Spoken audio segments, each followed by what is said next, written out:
पसमानदा तबकात और मुसलमानों को मिलाकर 56% तहफ़्फ़ुज़ात फराहम किए जाए। हिंदू और मुस्लिम में तफरीक पैदा करने की कोशिशों का बीजेपी पर इल्ज़ाम। आबादी के लिहाज से रिजर्वेशन की फराहमी का मुतालबा। तालीम, रोजगार और सियासी सतह पर तहफ़्फ़ुज़ात के लिए 3 अलहदा बिल पेश किए जाए। खम्मम में तेलंगाना जागृति की जानिब से गोलमेज कॉन्फ्रेंस के कविता एमएलसी का खिताब।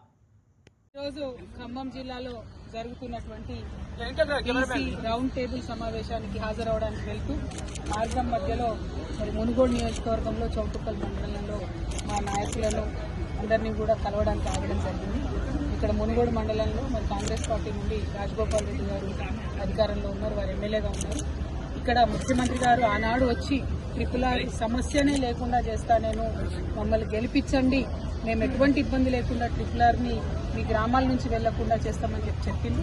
కానీ గెలిచి 14 నెలలు అవుతున్న ట్రిపుల్ సంబంధించినటువంటి బాధితులకు ఎవరికైతే ముఖ్యమంత్రి గారు మాట ఇచ్చారో ఇంతవరకు వాళ్ళు 2000 మంది పైచిలుకుతో కలెక్టరేట్ ముట్టడి చేసినా కూడా కనీసం వాళ్ళని పిలవడం కానీ మాట్లాడడం కానీ చేయకపోవడం అనేది కారణం.